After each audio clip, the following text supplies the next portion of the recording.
Basic Appraisal Principles, page 240. Even when someone owns the complete bundle of rights, fee simple absolute, for a property, limitations on that ownership still exist through public and private controls or restrictions. Public controls are invoked through federal, state, or local governments to regulate growth and development of the land.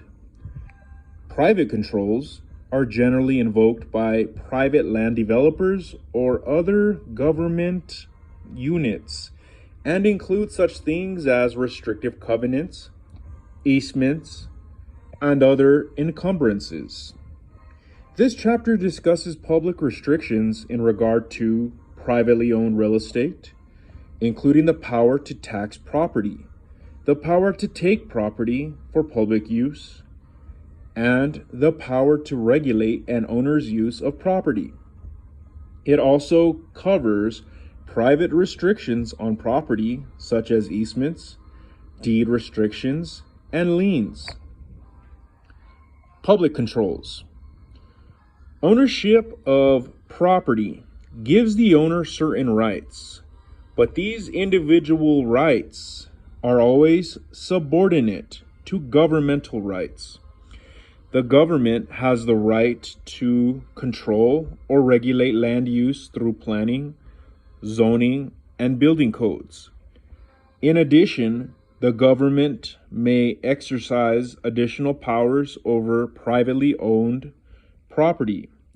These powers may require payment from the owner, or even result in a taking of the property from the owner. Appraiser's perspective. Fannie Mae offers the following guideline to the appraiser.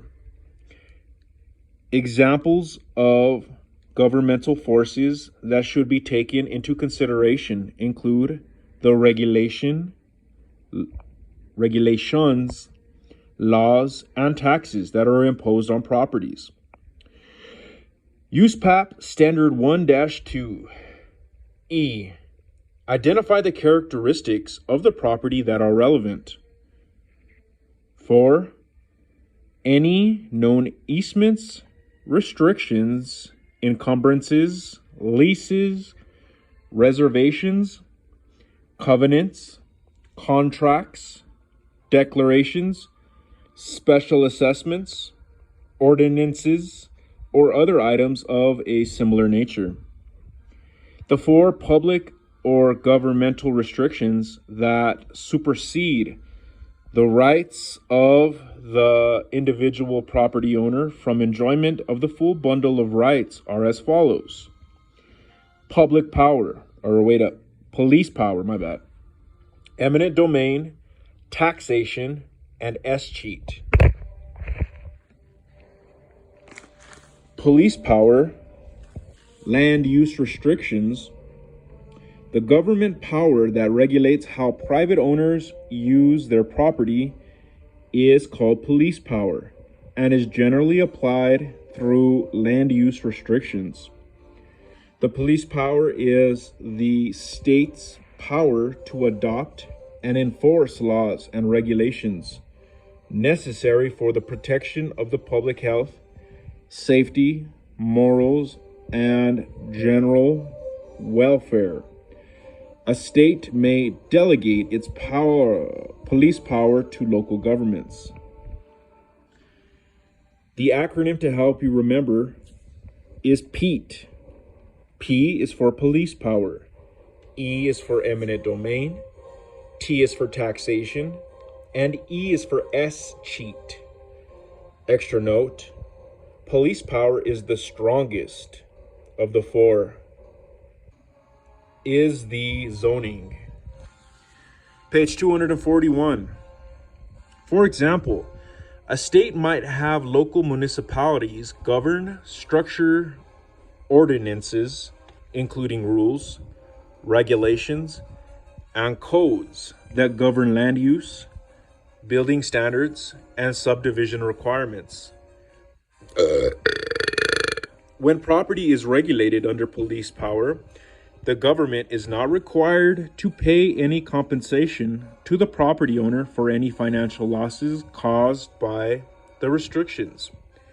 For example, zoning ordinances are an exercise of the police power. If a city zoning ordinance designates an area as residential, then a property owner may not build a commercial building on the property. The city is not required to compensate the owner for financial losses caused by this restriction.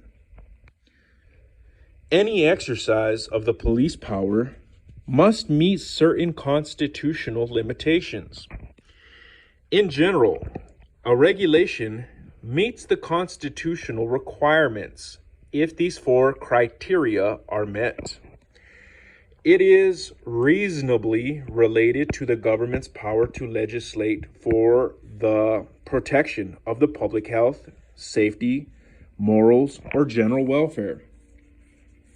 It applies in the same manner to all property owners who are similarly situated. It is not discriminatory. It does not reduce the property value so much that it amounts to confiscation. It provides a benefit to the public by preventing harm that would be caused by the prohibited use of the property.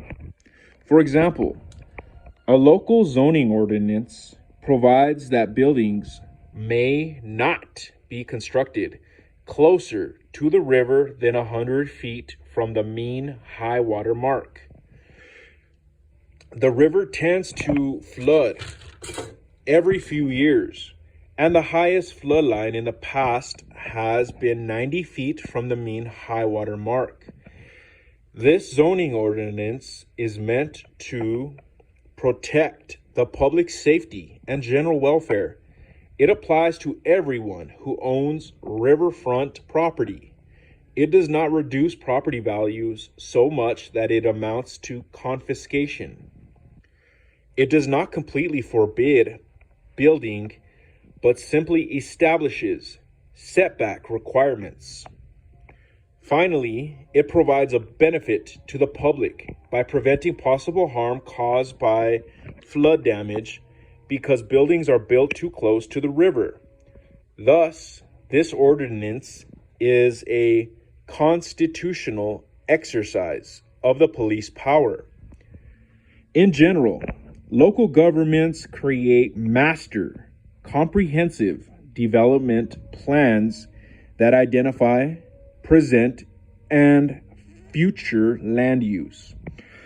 The comprehensive development plan is used by the community to dictate public policy in terms of transportation, utilities, land use, recreation, and housing. Developing a comprehensive development plan is a timely process and includes surveys, demographic studies, and economic trend studies.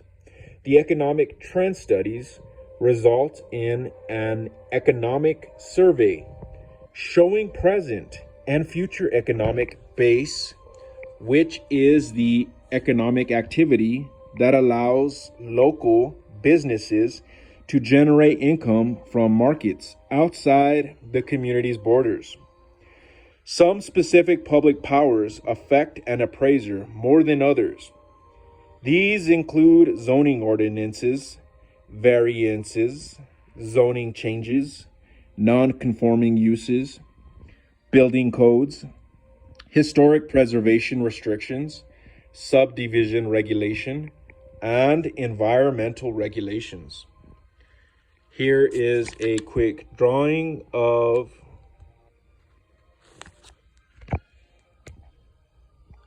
something. I mean, it's like a kind of like a plot. It shows 30 by 30 kind of thing where it crosses over that